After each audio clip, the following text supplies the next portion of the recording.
Assalamualaikum warahmatullahi wabarakatuh. Perkenalkan, nama saya Rizky Zakia, NIM 2118190018, Program Studi Pendidikan Matematika, Fakultas Keguruan dan Ilmu Pendidikan, Universitas Galuh Ciamis. Pada kesempatan kali ini, saya akan membuat video pembelajaran materi polinomial atau suku banyak. Untuk pembahasannya, saksikan video selengkapnya. Baiklah, di sini saya akan membahas tentang polinomial atau suku banyak. Sebelumnya, kalian tahu nggak sih polinomial atau suku banyak itu apa? Nah, kalau misalnya ada yang belum tahu, di sini saya akan membahas materinya. Nah, di suku banyak ini ada 5 pembahasan yang saya akan bahas. Yang pertama, definisi dari suku banyak. Yang kedua, nilai suku banyak. Yang ketiga, pembagian suku banyak.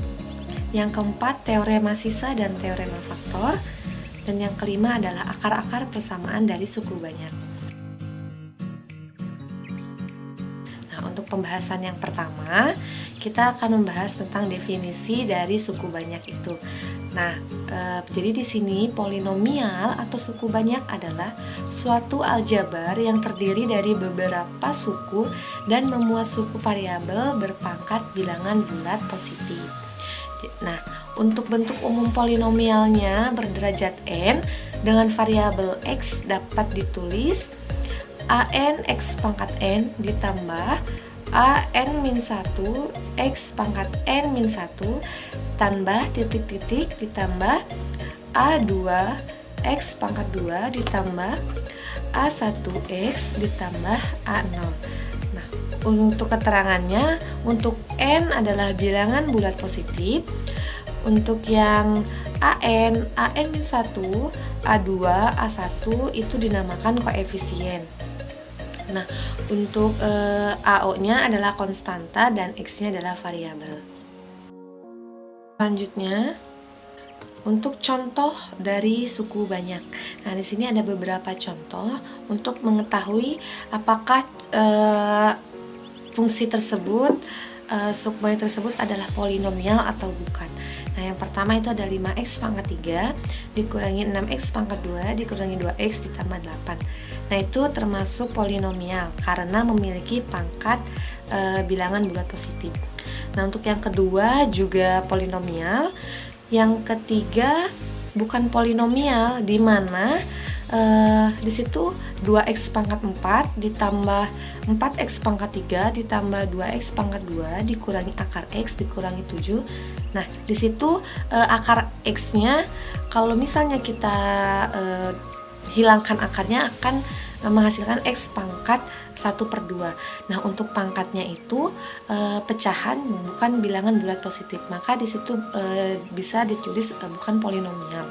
Nah, untuk yang keempat, di situ juga bukan polinomial dikarenakan di sana terdapat angka 4 per x pangkat 3. Nah, di mana 4 per x pangkat 3, kalau misalnya x pangkat 3-nya kita naikin, maka hasilnya itu adalah 4x pangkat negatif 3. Nah, karena pangkatnya negatif, maka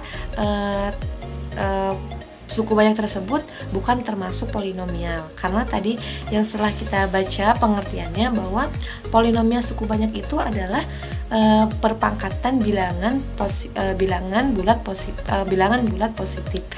Nah, untuk selanjutnya juga bukan polinomial karena x-nya berpangkat pecahan 1/2. Nah, untuk yang selanjutnya adalah polinomial karena memiliki fungsi 5x tambah 2. Nah, yang terakhir bukan polinomial karena memiliki pangkat negatif. Selanjutnya di sini ada polinomial penjumlahan, pengurangan, dan perkalian. Nah, bisa kita lihat untuk contohnya. Di sana diketahui nilai fx-nya sama dengan 2x pangkat 3 ditambah 3x pangkat 2 ditambah x ditambah 6 dan gx-nya 5x dikurangi 2. Nah, untuk menentukan fx tambah gx, fx dikurangi gx, dan fx dikali gx. Nah, bisa kita lihat penyelesaiannya, dimana kalau untuk penjumlahan, jadi nilai fx sama gx ada di jumlah dengan syarat menjumlahkan dengan pangkat yang sama. Nah, karena di sana 2x pangkat 3-nya hanya 1, jadi ditulis kembali nilai 2x pangkat 3. Terus pangkat 2-nya juga ada 1, jadi ditulis kembali 3x pangkat 2. Nah, selanjutnya tuh ada x sama 5x, tinggal ditambah aja 6x, terus ditambah sama konstantanya 6 dikurangi 2 jadi 4. Nah, untuk yang pengurangan fx dikurangi gx sama, dia dikurangi dengan pangkatnya yang sama. Nah, karena di sana pangkat yang sama tadi adalah x, variabel x, maka x dikurangi 5x jadi negatif 4x, dan 6 ditambah 2 jadi positif 8. Nah, untuk perkalian kita kalikan satu-satu ya. Jadi dimana 2x pangkat 3 ini dikalikan dengan 5x, terus 3x pangkat 2 juga dikalikan 5x, untuk x juga dikalikan 5x, dan 6 juga dikalikan 5x. Jika sudah, maka dikalikan lagi 2x pangkat 3 ini dikali negatif 2, dan seterusnya 3x pangkat 2 dikali negatif 2, x dikali negatif 2, dan 6 dikali negatif 2. Nah, di sana menghasilkan 10x pangkat 4 dikurangi 4x pangkat 3 ditambah 5x pangkat 3 dikurangi 6x pangkat 2 ditambah 5x pangkat 2 dikurangi 2x ditambah 30x dikurangi 12. Nah, untuk menyederhanakan, kita cari pangkatnya yang sama. Nah, untuk pangkatnya yang sama kita jumlahkan atau kita kurangi saja. Nah, sudah lebih sederhananya lagi, menghasilkan nilai 10x pangkat 4 ditambah 11x pangkat 3 dikurangi x pangkat 2 ditambah 28x dikurangi 12. Itu yang lebih sederhananya. Selanjutnya pembahasan untuk nilai suku banyak. Nah, suku banyak merupakan bentuk aljabar yang memuat suatu variabel. Oleh karena itu, suku banyak bisa kita tulis dalam bentuk fungsi dari variabelnya.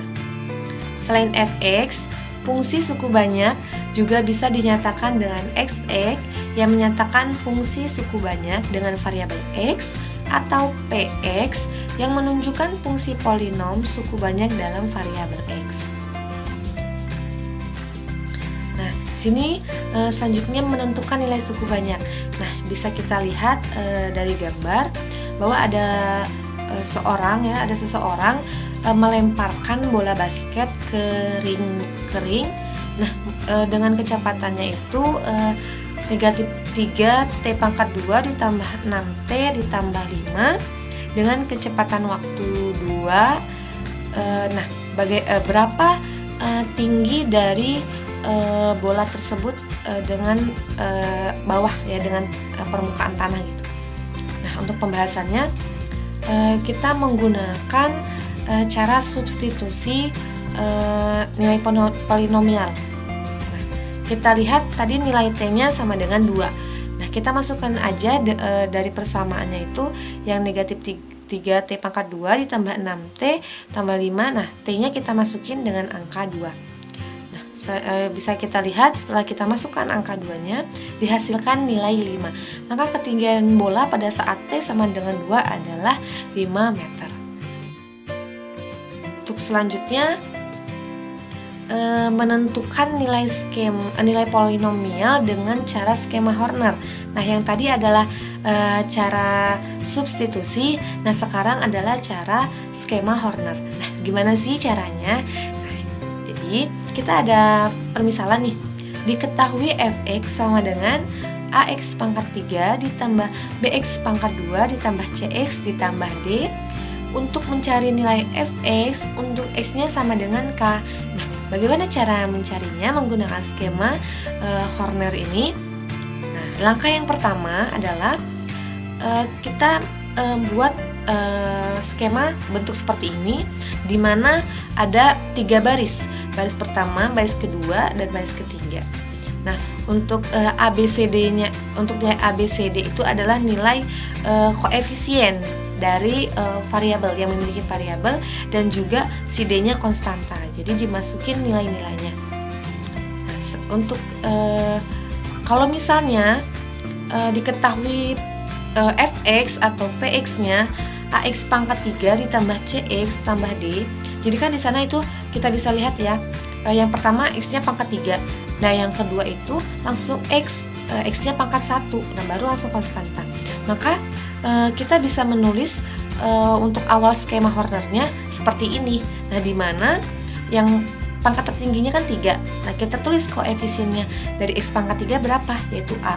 Nah, untuk X pangkat 2-nya kan tidak ada, maka kita tulis nilainya adalah 0. Jadi kalau misalnya pangkatnya terlewat 1 atau terlewat 2, maka kita isi nilai 0.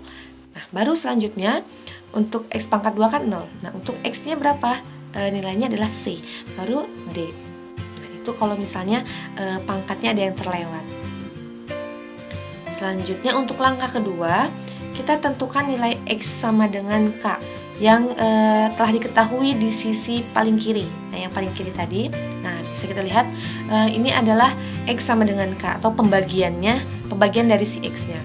Nah, untuk yang skemanya ini kita tulis kembali yang awal, cuman sebelah kiri kita tambahkan K untuk X sama dengan K. Nah, untuk langkah ketiga, isi daerah hasil baris ketiga.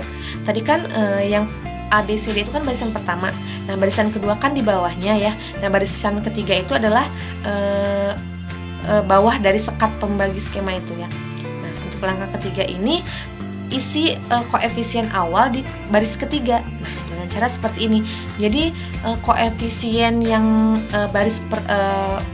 kolom pertama nilai A itu kita turunkan terlebih dahulu A. Kita turunkan A, berapapun dia nilainya, mau misalnya dia mau misalnya negatif 3 atau 12, kita turunkan nilai pertama itu. Selanjutnya langkah keempat, kalikan hasil dari step 3 dengan K, lalu letakkan hasilnya di baris kedua kolom 2. Nah, gimana itu? Nah, kita lihat. Nah, jadi si A yang turun tadi kita kalikan dengan K. Nah, A kali K berapa? Yaitu AK. Nah, AK itu kita letakkan di baris kedua, di kolom kedua, di bawah nilai B. Nah, bisa kita lihat. Nah, selanjutnya untuk langkah yang kelima, jumlahkan koefisien kedua yang ada pada baris pertama dengan baris kedua, lalu letakkan hasilnya pada baris ketiga. Nah, jadi untuk yang B dan bawahnya AK itu dijumlah. Jadi AK ditambah B atau B ditambah AK.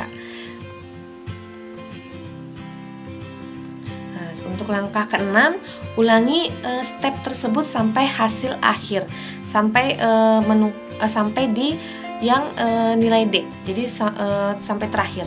Nah, sehingga didapatkan untuk yang terakhir itu AK pangkat 3 ditambah B, K pangkat 2 tambah CK tambah K. Nah, ini bisa kita lihat contoh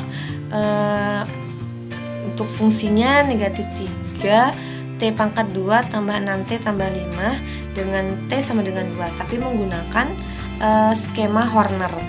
Nah, kita tulis untuk pangkat tertingginya pangkatnya 2. Nah, koefisien dari variabel T pangkat 2 berapa?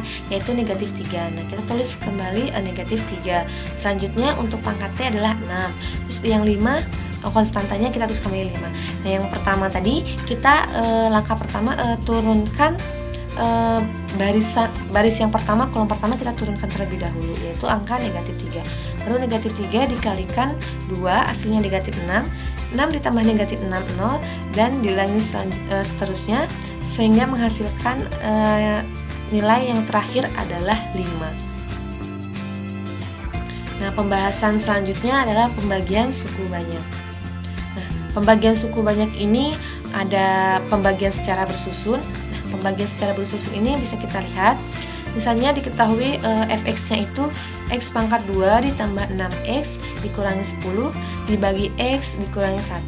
Nah, langkah pertama adalah kita kalikan dengan berapa kali x negatif 1, hasilnya itu awalnya x pangkat 2. Nah, jadi kan kalau misalnya pertamanya x kali x kan x pangkat 2. Nah, jadi kita kalikan terlebih dahulu dengan x. Setelah x kali x pangkat 2, terus x dikali negatif 1 jadi negatif x. Nah, setelah itu baru dikurangi 6x dikurangi negatif X. Jadi hasilnya adalah 6X positif X. Jadi hasilnya adalah 7X. Dan baru negatif 10-nya kita turunkan. Nah, selanjutnya kita bagi lagi dengan X negatif 1. Nah, kita ambil nilainya 7. Kenapa 7? Karena 7 dikali X adalah 7X. Nah, jadi udah sama kan depannya 7X. Tinggal yang satunya lagi 7 dikali negatif 1, hasilnya negatif 7. Nah, sehingga 7X dikurangi 7X adalah 0, habis.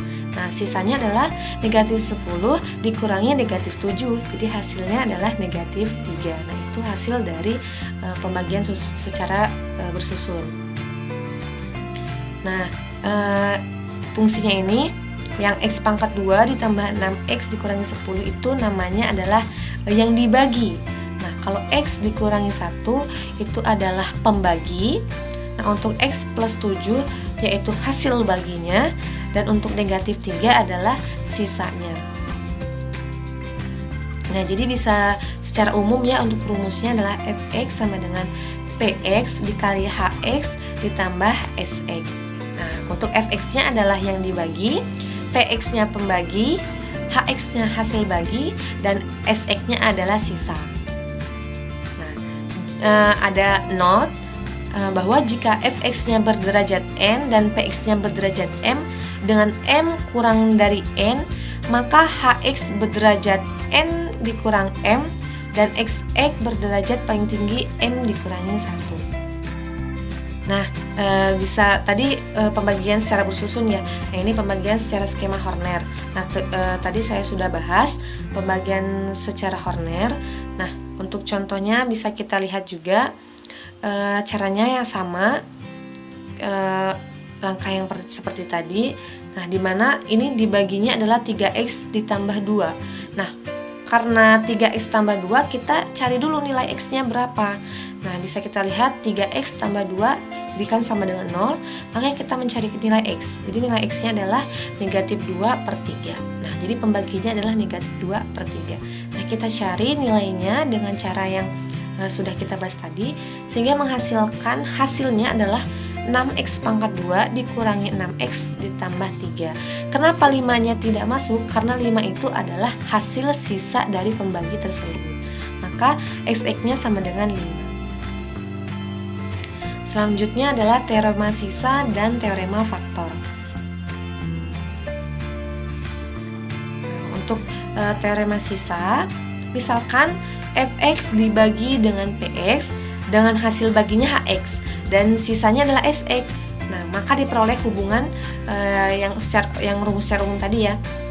Fx-nya sama dengan Fx-nya sama dengan Px dikali Hx ditambah Sx. Nah, jika Fx berderajat n dan Px pembagi berderajat m, dengan m kurang dari sama dengan n, maka Hx-nya berderajat n dikurang m, dan sisanya atau Xx-nya berderajat maksimum m dikurangi 1. Nah, teorema untuk sisa ini ada 3 poin ya yang harus kita perhatikan. Yang pertama adalah jika Fx-nya berderajat n dibagi dengan x kurangi k, maka sisanya x sama dengan Fx. Nah, sisa Fx adalah nilai suku banyak untuk x sama dengan k. Nah, yang kedua, jika Fx-nya berderajat n dibagi dengan ax tambah b, maka sisanya s-nya itu sama dengan f dikali negatif b per a. Nah, untuk sisanya untuk sisa tadi f dikurangi negatif b per a adalah nilai untuk x sama dengan min b per a. Untuk yang ketiga adalah pembagi berderajat m lebih dari sama dengan 2 yang dapat difaktorkan, maka sisanya berderajat m dikurangi 1. Nah, untuk teorema faktor, misalkan Fx adalah sebuah suku banyak dengan x kurangi k adalah faktornya jika dan hanya jika Fx sama dengan 0. Nah, teorema faktor dapat dibaca yang pertama, jika x dikurangi k, faktor dari Fx, maka Fx-nya sama dengan 0. Nah, jika Fk sama dengan 0, maka x dikurangi k merupakan faktor dari Fx. Nah, selanjutnya pembahasan yang terakhir adalah akar-akar persamaan suku banyak. Nah, untuk akar-akar persamaan suku banyak, x kurangi k adalah faktor dari Fx jika dan hanya jika k adalah akar dari persamaan f(x) sama dengan 0. Nah, bisa kita lihat. Nah, dengan P tidak sama dengan 0, adalah nilai 0 dari fx, maka P adalah pembagi A0. Nah, jika fx-nya memiliki akar P per Q atau pecahan murni dengan Q tidak sama dengan 0, maka P adalah pembagi A0 dan Q adalah pembagi AN. Oke. Nah, untuk sifat-sifat akar suku banyak bisa kita lihat untuk sifat-sifatnya ya. Ada yang pertama, ada 3. Yang pertama, persamaan kuadrat.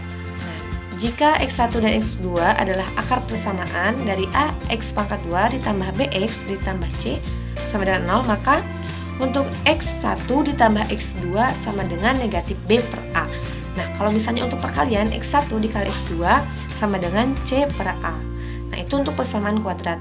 Untuk persamaan pangkat 3, nah, jika x1, x2, dan x3 adalah akar persamaan dari persamaan itu, maka untuk nilai x1 ditambah x2 tambah x3 sama dengan negatif b per a. Nah, untuk perkaliannya, x1 kali x2 ditambah x2 kali x3 ditambah x1 kali x3 sama dengan c per a. Nah, untuk yang ketiga adalah x1 kali x2 kali x3. Nah, sama dengan negatif d per a. Nah, yang ketiga adalah persamaan pangkat 4. Nah, untuk mencari nilai x1, x2, dan x3-nya bisa kita lihat bahwa untuk x1 tambah x2 tambah x3 tambah x4 sama dengan negatif b per a. Dan untuk perkalian bisa kita lihat ya. Nah, itu adalah untuk persamaan pangkat 4. Kita harus tahu nih rumus-rumusnya ya. Maksudnya supaya kita memahami kalau misalnya dia persamaannya kuadrat, untuk penjumlahannya berapa sih? Nah, kalau misalnya dia pangkatnya 4, nah kita harus paham dengan si persamaan ini, sifat dari suku banyak ini. Nah, mungkin pembahasan dari polinomial atau suku banyak dicukupkan pembahasannya. Semoga kalian bisa memahami dari video tersebut. Baiklah, itu tadi video pembahasan materi polinomial suku banyak. Semoga kalian bisa memahami materi ini dan mohon maaf jika ada kekurangan dalam penyampaian materi. Saya ucapkan terima kasih dan tetap semangat untuk belajar buat kalian. Dan saya akhiri, wassalamualaikum warahmatullahi wabarakatuh.